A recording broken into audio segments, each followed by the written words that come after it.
Welcome to the Real Film Nerds Podcast. Well, another week has come and gone. And you know what that means, listeners? Another incredible Real Film Nerds Podcast. This week, episode number 363, one of my most anticipated films of the past year, Dune Part 2. With me, as always, my Harkonnen to my Fremen, Mysterious Mike Talent. Oh, man. Look at you relating the movie to this pod. That's pretty cool. Or are you Atreides? I don't know, And I'm man. Harkonnen. I don't know. You're probably right. I'm probably Harkonnen. I'm probably the darker side. The evil, more fucked up, ugly ones. Definitely the ugly ones. Mike's the pretty one. Ah, yes. I'm the pretty one. Gotcha. He's like Jason Momoa, even though Momoa died in the first one. He did die in the first one. Spoilers, by the way.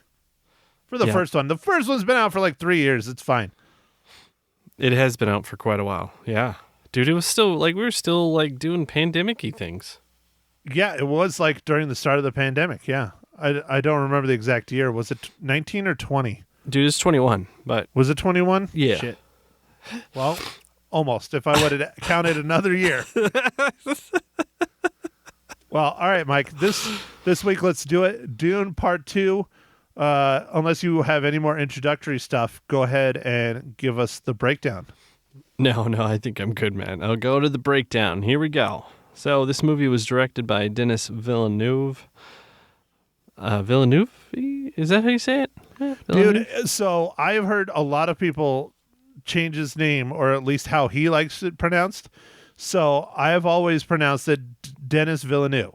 But now I keep hearing people and reviewers and shit pronounce it Denis Villeneuve or something like that. I don't fucking know. Mike, just say it however you want because everybody's saying it different. Okay. Denis Villeneuve. So it was written by Denis Villeneuve, John Spatis, and Frank Herbert was who wrote the original Dune. And this movie starring Timothée Chalamet, Zendaya, Rebecca Ferguson, Javier Bardem, Josh Brolin, Austin Butler, Florence Pugh, Dave Bautista, Christopher Walken. And this movie is about Paul Atreides unites with Shania. Oh, man, I'm going to mess that name. Work through it. You can do it. China? No, I don't know. No, it is not China. I don't know. How do I say that? I think it's Chani. Chani in the Freeman while seeking revenge against the conspirators who destroyed his family. Man, I really messed that one up. Dude, this is going to be a rough one as far as names, I can tell. Yeah, this one's Freeman. Not free. There's only one E. Oh, Freeman. Yeah. Yeah. I know. The movie was only 3 hours long. With both of them, it's only 6 hours long. I mean, that's not enough time for you to remember how to pronounce it, Mike. I got it. Yeah, no. Hey, man, I was impressed. I was able to sit through the whole thing without having to get up to pee. But boy, did I have to go. But, man, I held it. Dude, that makes two of us. I really had to pee pretty bad. But I downed that whole, Harkins drink. So, bigger question, Mike. Did you watch part 1 before going to the theaters and watching part 2? I didn't get a chance. I wanted to do it. I did. I sucked it up. I fell asleep, though. But I woke up and completed it. Oh, dude, I'm tired. But on Wednesday, I watched Dune Part 1. Awesome. And then I watched Part 2 on Thursday. And wow. Yeah. No. I mean, so good. I think I didn't realize there was going to be so many more, at least. Like you had mentioned on the last pod, Matt, that you said there could be like up to 6 or something. Yes, this could be a continuing film for a while. So I don't know the novels. Mike, did you ever read the original novel? I did not. I think it would be something I would like to read, but I just, when I can find time. So Dune Part 1 and Part 2, as far as I know, is Frank Herbert's original novel. Now, this is not the first adaptation of his book. There's been multiple adaptations, Mike. Have you seen any of them? Yeah, I think so, actually. So the first adaptation came out in 1984. Yeah, I think I've seen that one, actually. And that one is less than either one of these. It was 2 hours and 15 minutes. But it is the complete first book, at least in however the director slash writers decided to do it. Then in the year 2000, there was a mini series called Dune. And then in 2004, Sci-Fi did, I believe, another miniseries called Children of Dune. All right. And then in 2013, there was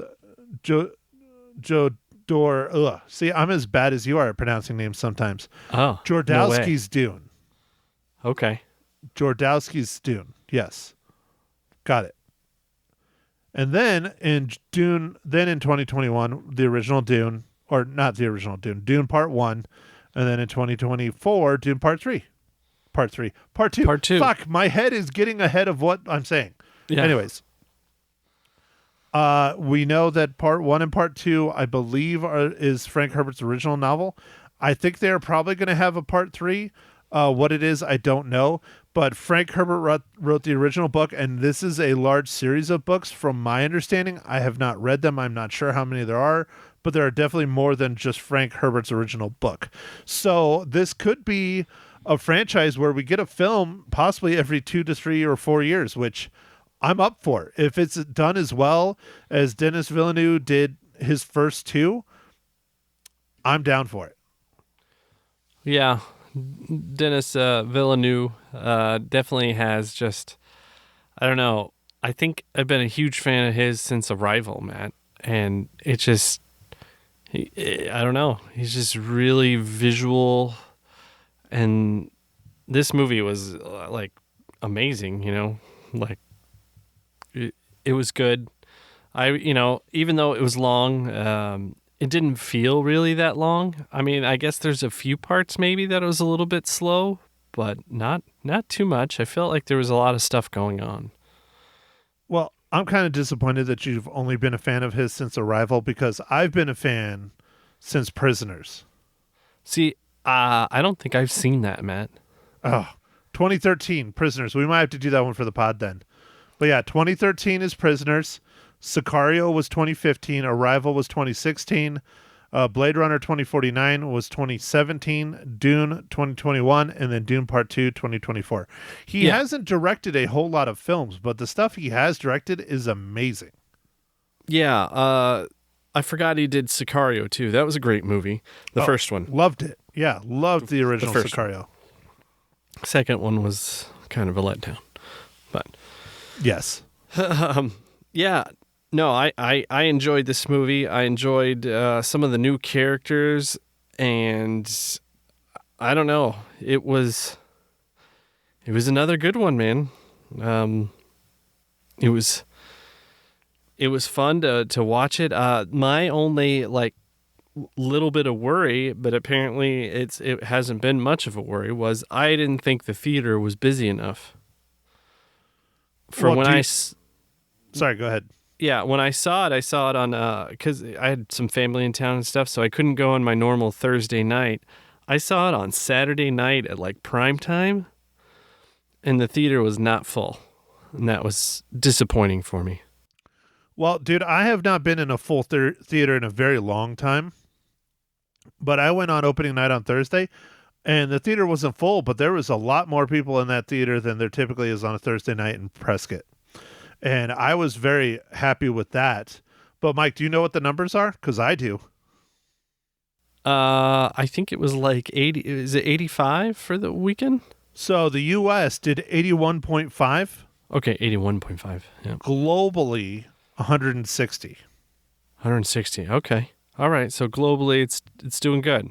I mean, altogether. Domestic isn't bad at all either. I mean, 81.5 for a 3-hour long hardcore sci-fi film. That's pretty gosh darn good in my book. Well, I was just thinking, like, how do you afford this cast? You got to have like 600 million. Well, do you know what the budget was for this film, Mike? I would say somewhere around 150 to 200. 200 million? Yeah. Okay, so they're still, not in the black yet. Well, I mean, I don't know what the official budget. I'm just guessing. Oh, well, that's what I was asking. Do you know? I mean, have you seen it? Or do they not report it really this early on? They usually don't ever say, honestly. It's just sometimes people that know will leak like a range. Yeah, estimated budget according to the IMDas. That's IMDb. Estimated budget on IMDb is 190 million. So, okay. I was they close. still got a ways to go to break even. Yeah, I mean, they for sure will with that kind of money. I think they will just in the next couple weeks. I don't know how much profit they'll make, but it sounds like they're happy with the results.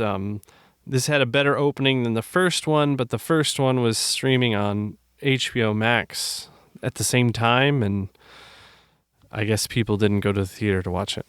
Really? Because I remember seeing it in the theaters. I don't remember it being on HBO Max, but I'm not surprised because during COVID they did that. Well, yeah. So, Matt, all of the movies that Warner Brothers, I think, made in 21 were all released simultaneously. Remember, it was kind of an experiment? Right, yeah. Yeah, and some of the movie houses are still doing it. I don't think Warner Brothers is, though. Well, obviously not with this film. Yeah, I mean, it was kind of a risky move. They wanted to see how things went, and I think they decided to go back towards a more traditional release in the theaters. But the window from the theaters to the streaming to the release on digital, like for renting and stuff, has gotten super short. Oh, yeah, dude. Oh, yeah. Well, I mean, we're experiencing that already.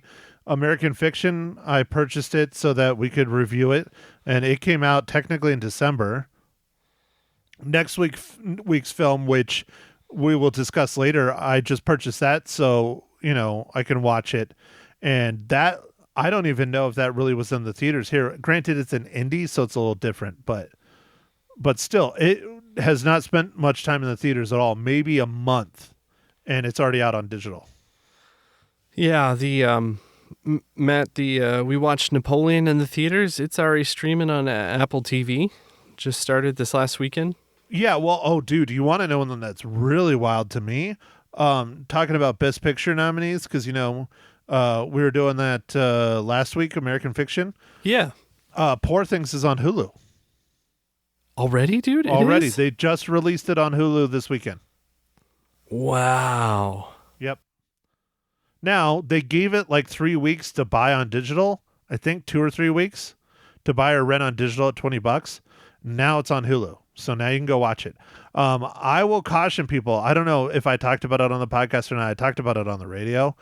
Poor Things is not for the faint of heart. Personally, I did not like that film. I don't know if we're going to review it on the podcast. I don't think we'll get to it. But in case we do, I'm not going to talk too much about it. But there is not only a shit ton of nudity, which I'm not arguing against, there is a shit ton of sex. And when you think about it conceptually and what's going on, it's kind of disgusting. So we'll leave it at that. Gotcha. All right. Man, I'm probably going to watch it just to know what it is and then just be disgusted like you. It'll be great. We can everything about that film is absolutely incredible. The acting is out of this world. The cinematography, the sets, the outfit, everything in that film is absolutely perfect. The story is awful. Absolutely awful. I just could not wrap my head around the story. Everything else is fantastic. And I don't want to give my rating, but the story is a major, major factor for me. Yeah. Anyway, so we're not here to talk about Poor Things or Best Pictures, but I'm just saying it's out. It's an interesting conversation about streaming. Don't stream Dune 2. Go see it in the theaters, man. This film is beautiful, to put it mildly. Oh man, yeah, definitely see this in the theater. I guess, Matt, I'll start us off on our segment. Matt, what are you drinking this fine morning, evening, afternoon?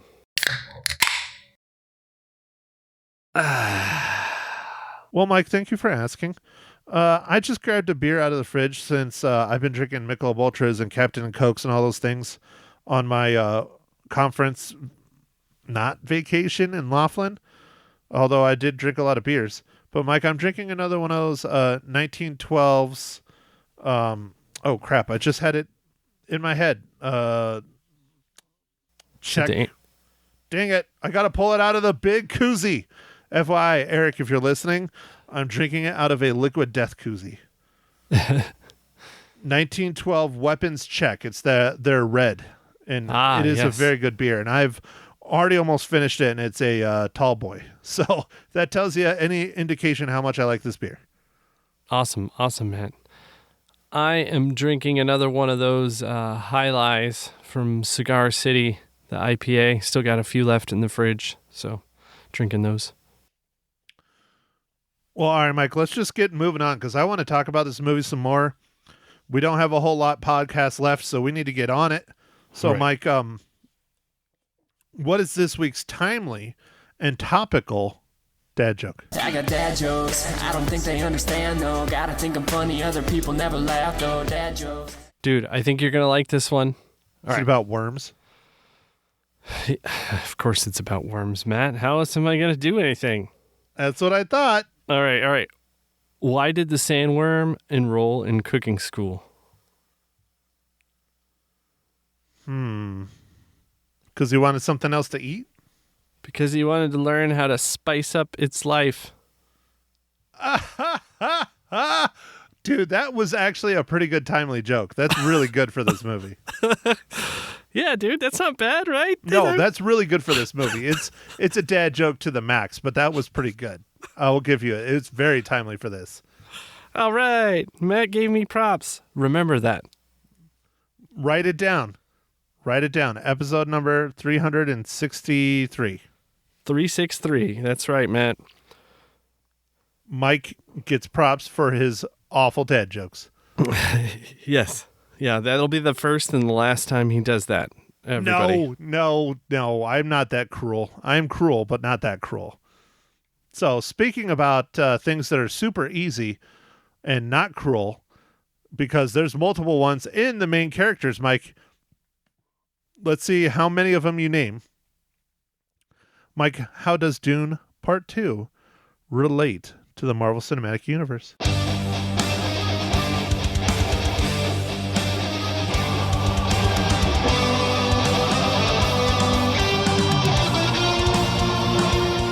All right, Matt. So this is super easy because this movie has tons of actors who are in Marvel Cinematic Universe. But I'm going to name one that is new to the movie series, and that is Florence Pugh, who was in in Black Widow as Yelena Belova.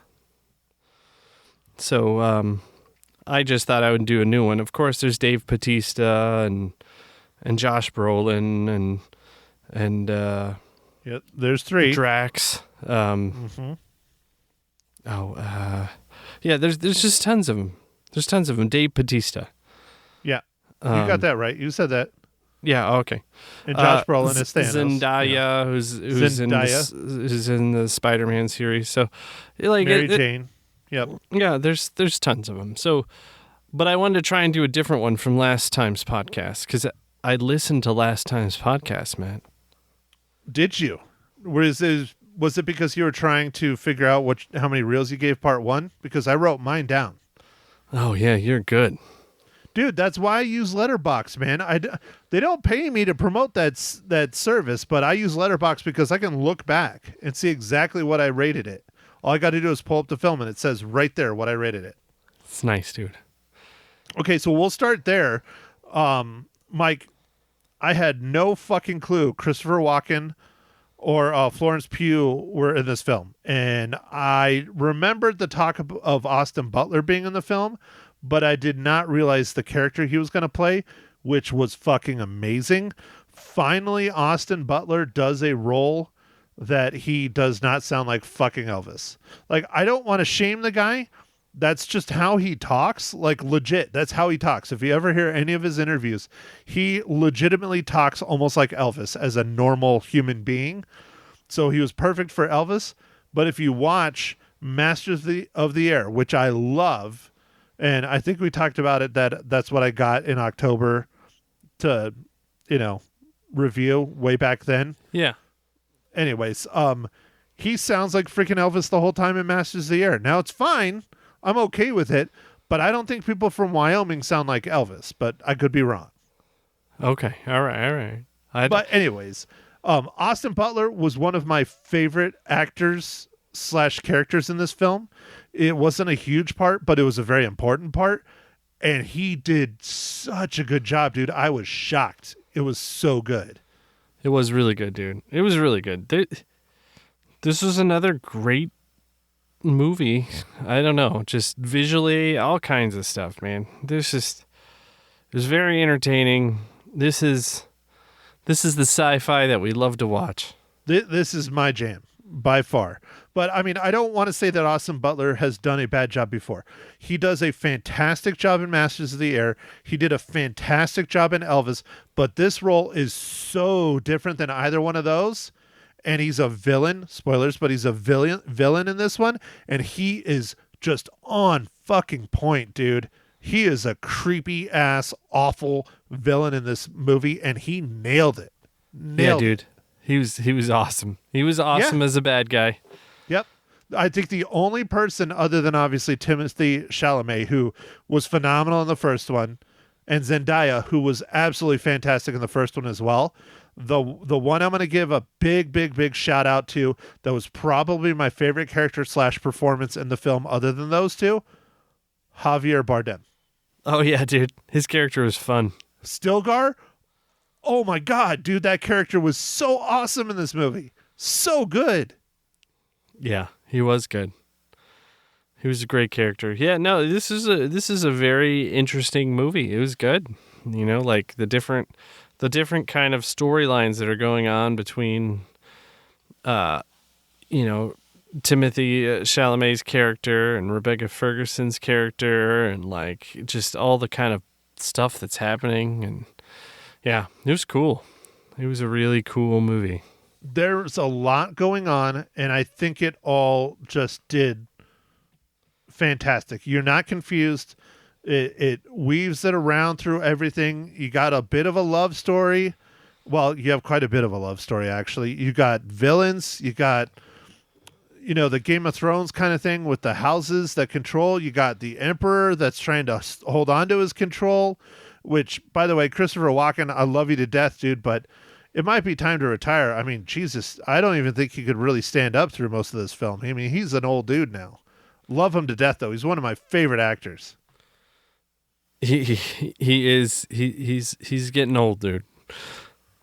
But hey, was it just me, or did you feel bad for Dave Bautista's character?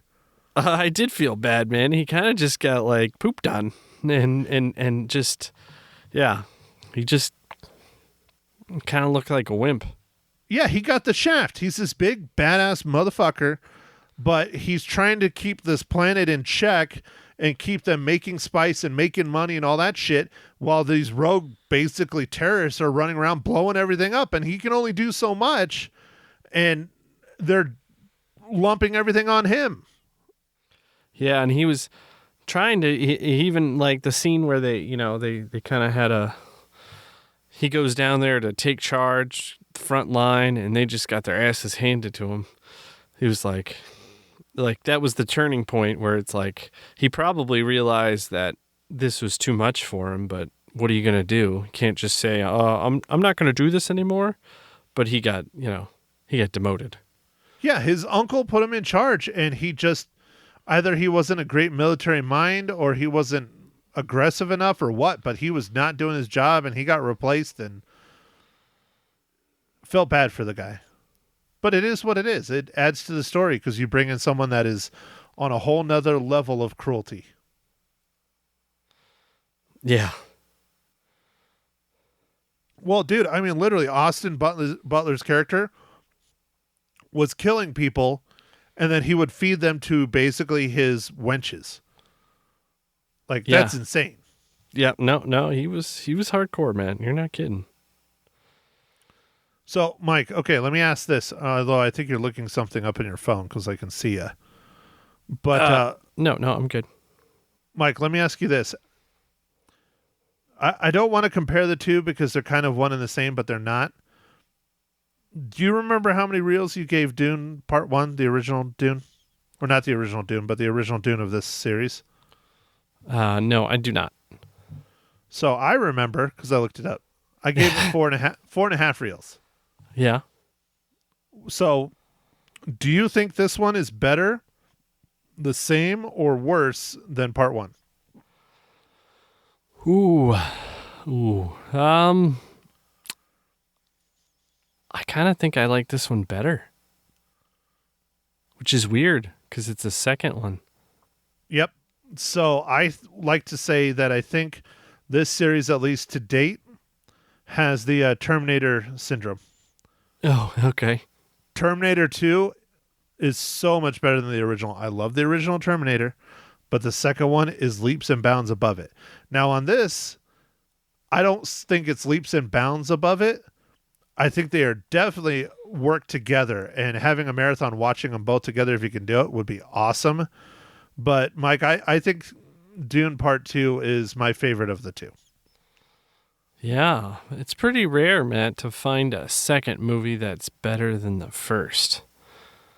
Yes, it's long. Both of them are very long. They're both almost 3 hours, but it did not feel like 3 hours to me. I was enthralled the entire time. I loved it. Even the slow parts where they're building, I really, really like this film.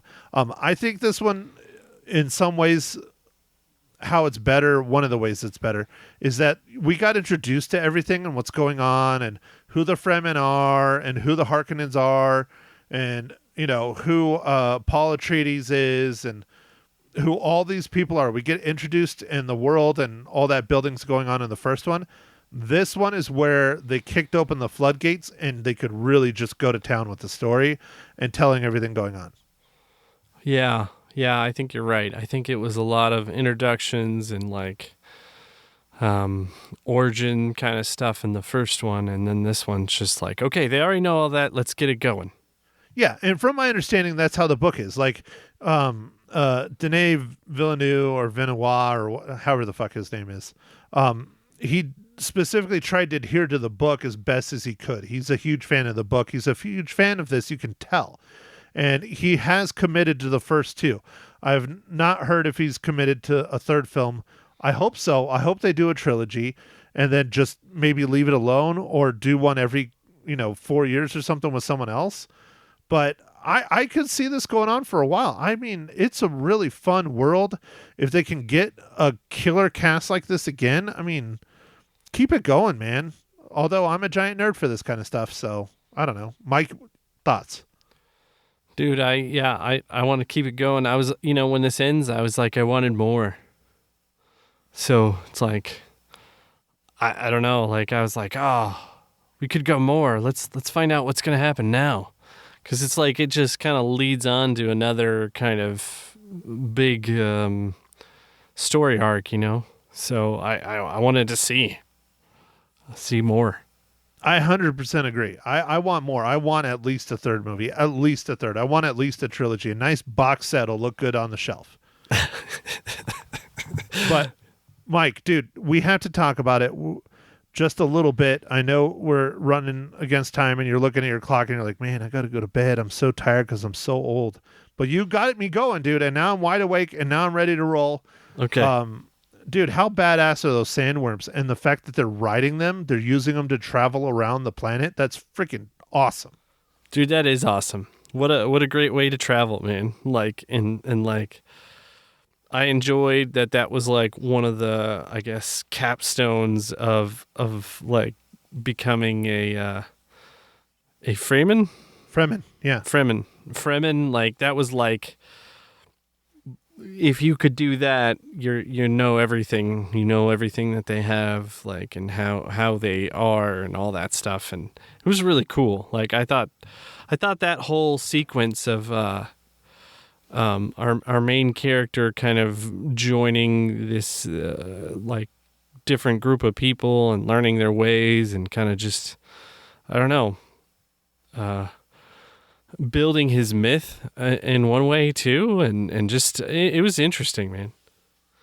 Well, and Mike, the sandworm that he rode or drove or whatever you want to call it, ride, I guess, Right, was yeah. like a grandfather ancient sandworm or something. Yeah, it was The- a big one. That's why everyone was freaking out when it showed up, because it's the biggest sandworm anyone has ever seen. And not only did he ride it, he rode it like a fucking boss. And so that's added to his myth of being their leader, you know? Yeah, and it was interesting. He kept denying it. He's like, and then kind of that. Yeah. Anyway, I don't. Do you wanna- think that was kind of a ploy between him and his mom, that he just kept denying it and his mom kept pushing it? Or do you think he truly was just like, no, leave me the hell alone? And his mom's like, no, I'm going to make this motherfucker control the galaxy kind of thing. I think it was. I think it was him. He honestly didn't believe he was, and it wasn't until later on in the story that like things actually came together. So I think he was truly not trying to build himself up, but it ended up working towards his advantage. So I got one more. I'd probably have to look it up, but do you think the sandworms from Beetlejuice are inspired by Dune? Like, they have to be, right? Dude, there probably are. Yeah, they have to be, because that shit's awesome too. Not as awesome as these sandworms. These sandworms were badass. Yeah, no, these sandworms are badass for sure. Okay, so let me see. There was something else I wanted to discuss. Oh, that's right. Mike, what was like the most shocking moment to you in the entire film? Because I have one, and people were like audibly like gasping in the theater. Let's see. Shocking moment in the theater. Yeah. Did anything stick out more than others to you? Man, I'm trying to think. Did anything stick out?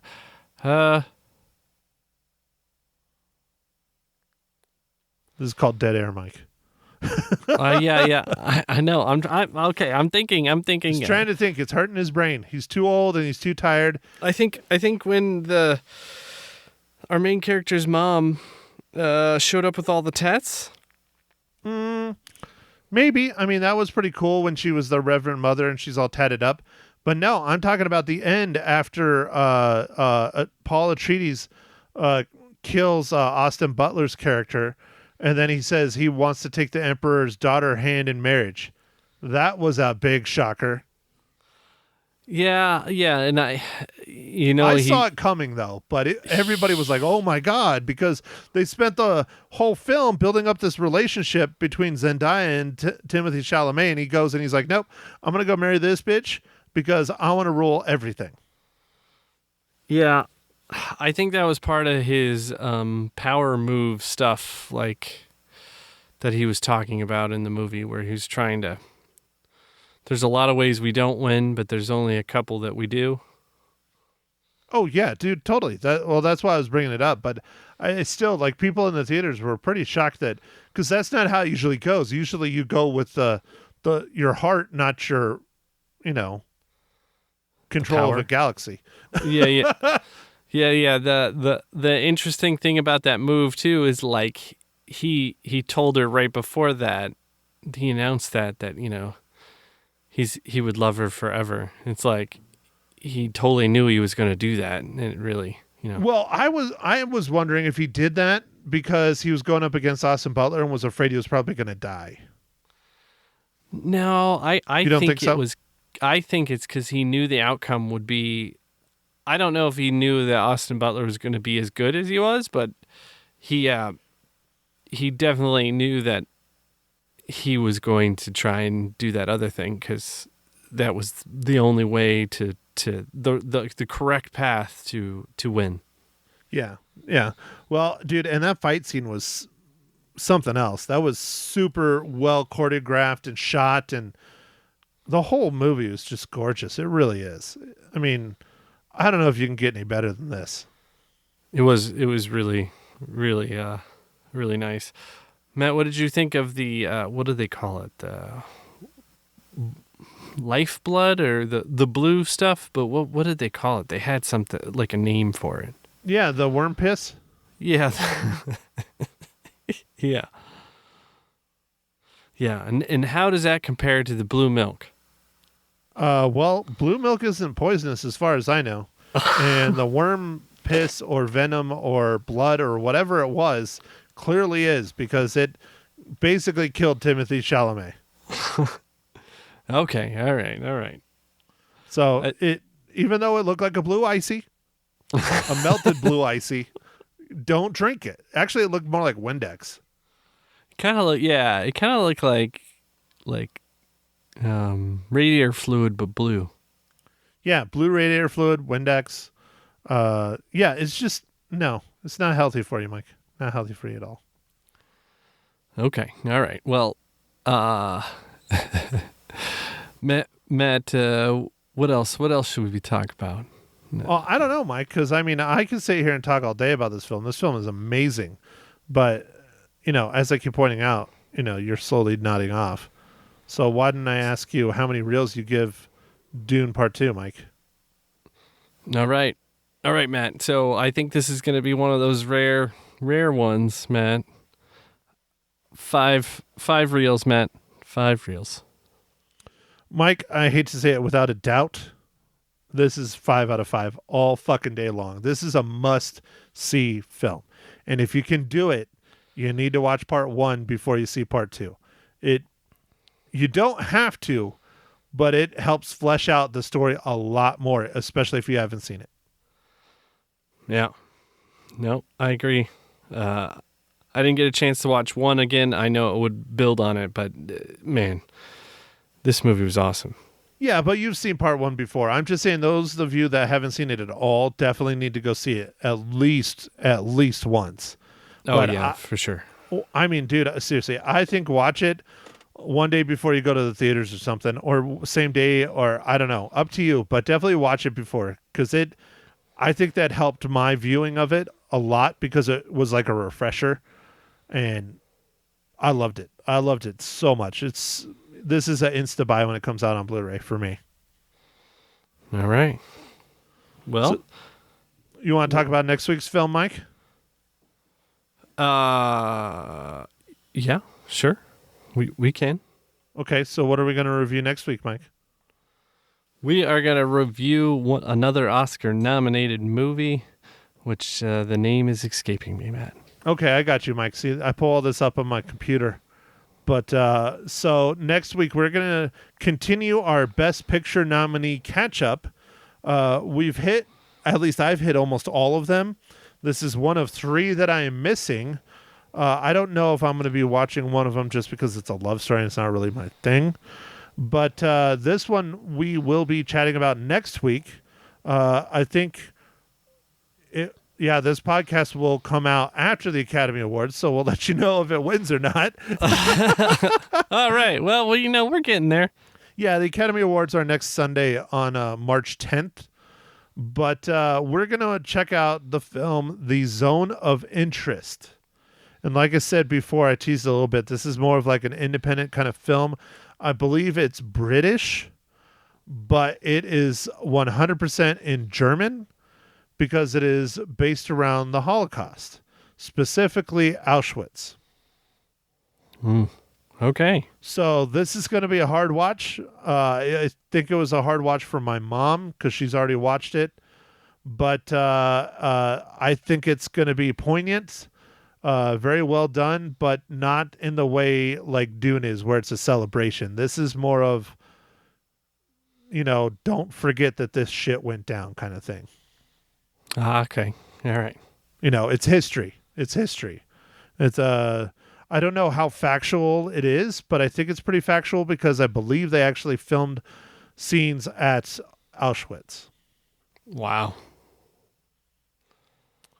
So, anyways, yeah, it says countries of origin are United States, United Kingdom, and Poland. It is an A24 film. And the languages that are spoken in the film is German, Polish, and Yiddish. Oh, okay. And yes, right here, filming locations, Auschwitz, concentration camp. Wow. Ugh, dude, that's fucking terrifying. Kind of give me chills right there.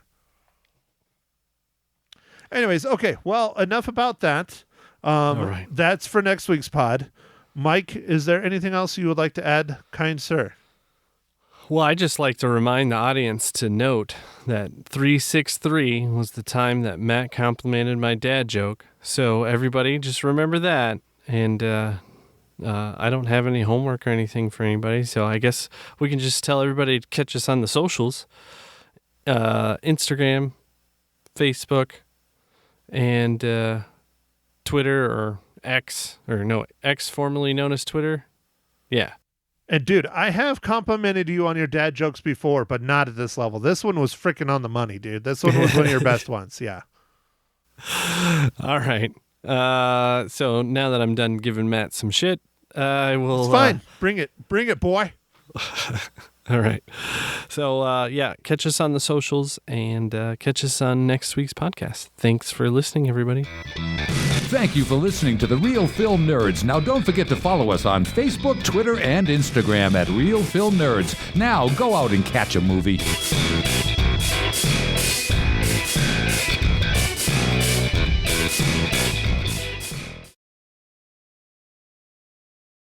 Welcome, everyone, to Ma Hinshaw Loses Her Cookies, episode 53, Dune 2. Hi, Matt. Did you have time to watch Dune? Mom, I believe it's called Dune Part 2, but okay. 2. Okay. And yes, I did have time to do it. I went and saw it on Thursday like I normally do. I did not go on my work trip until Sunday, so that gave me plenty of time. Oh, good. Well, I will say it is a long movie, but well worth the time. Take lots of popcorn, but it's really, really I thought it was a fabulous movie, and I think everyone should see it in the theater, and if possible, the large screen, because that will really, really be effective. And I just loved it. It was beautiful, and oh my goodness, the effects were just amazing. I don't think there was an actor I didn't like. Well, the people that I knew. But anyway, did you like it, Matt?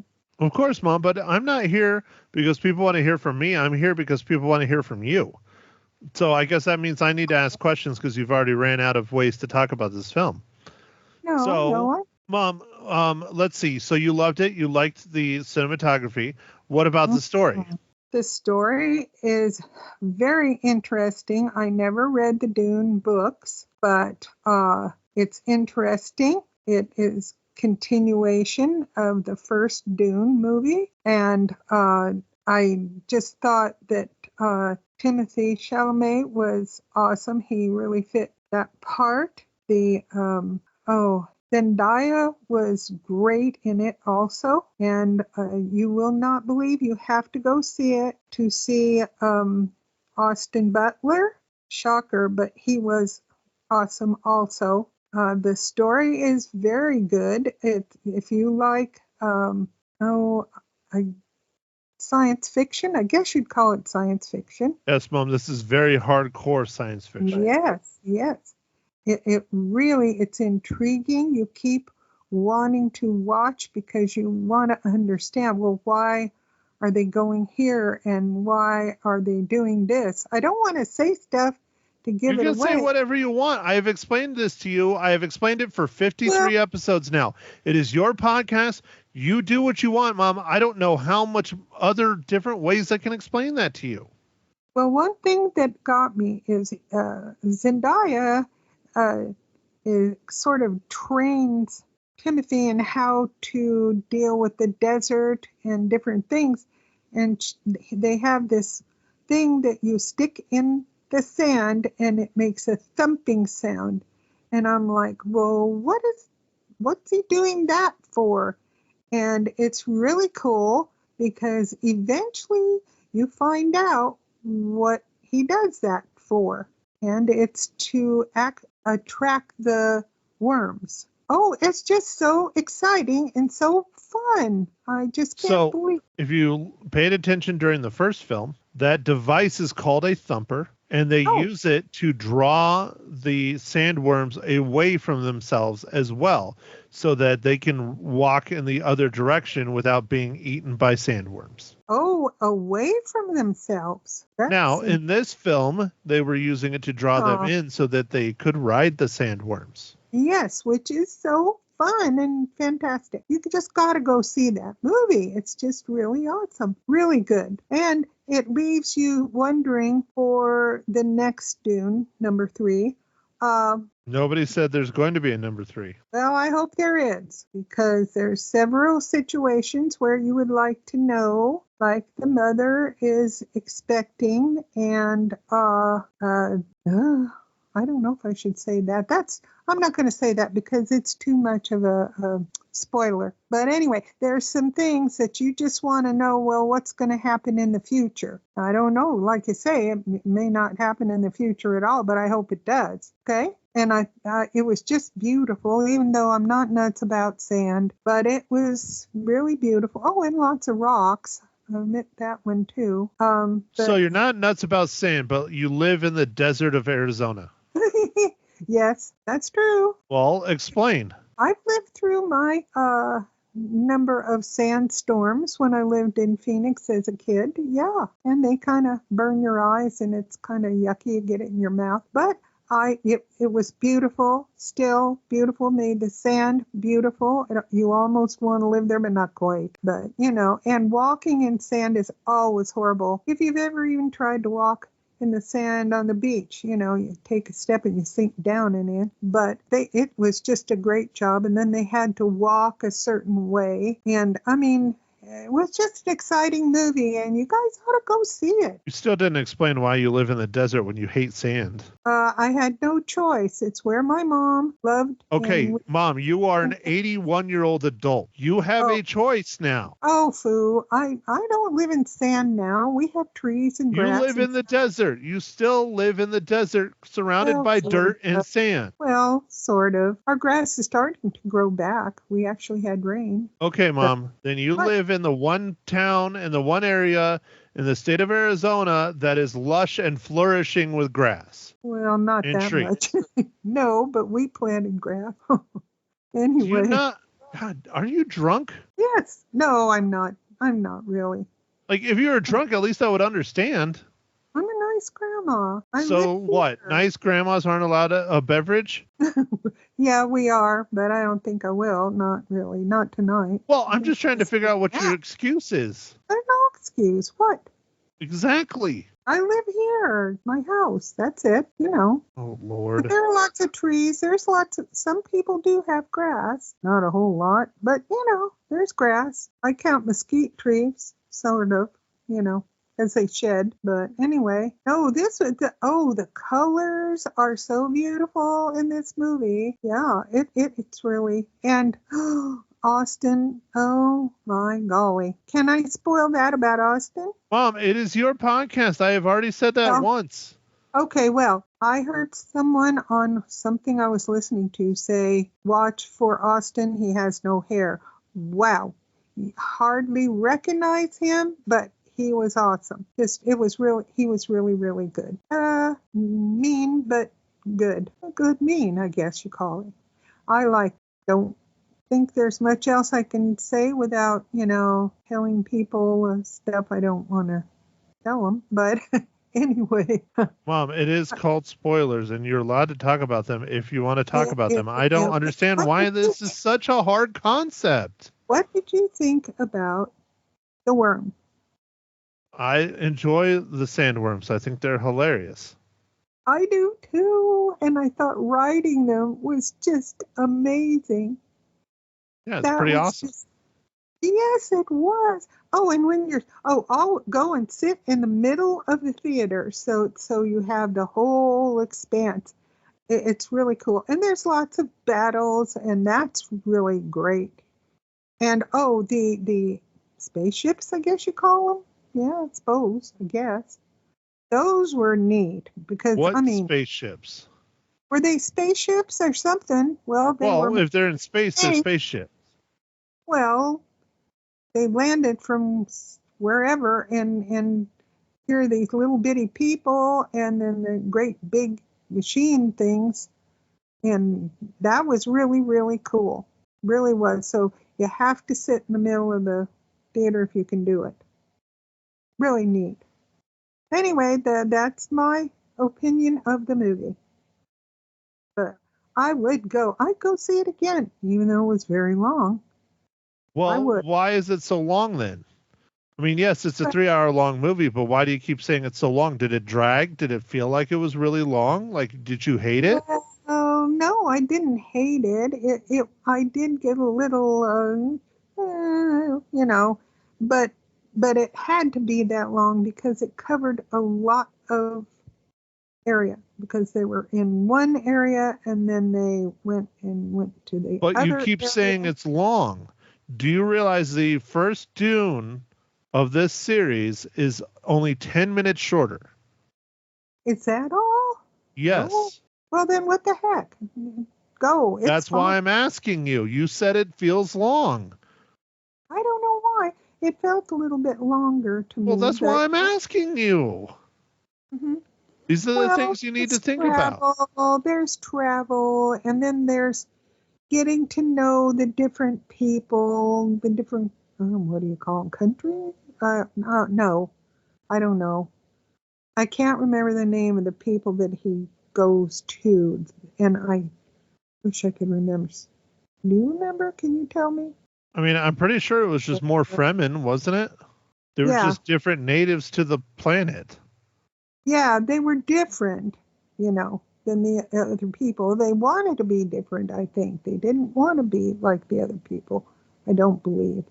But anyway, yes, it was fascinating. And yeah, well, okay, only 10 minutes longer. Well, for heaven's sakes, go and see it. Okay? Well, but Mom, you keep saying that it feels long. So explain to you why. I mean, this is what I'm trying to get out of you. I'm trying to get you to think.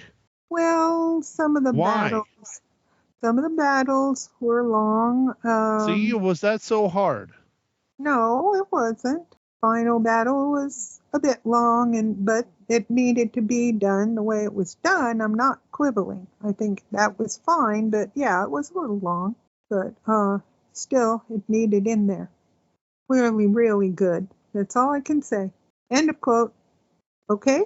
Well, I'm just trying to get you to think because you keep saying it's long, but yet the first one was about the same length, and you did not say that was long.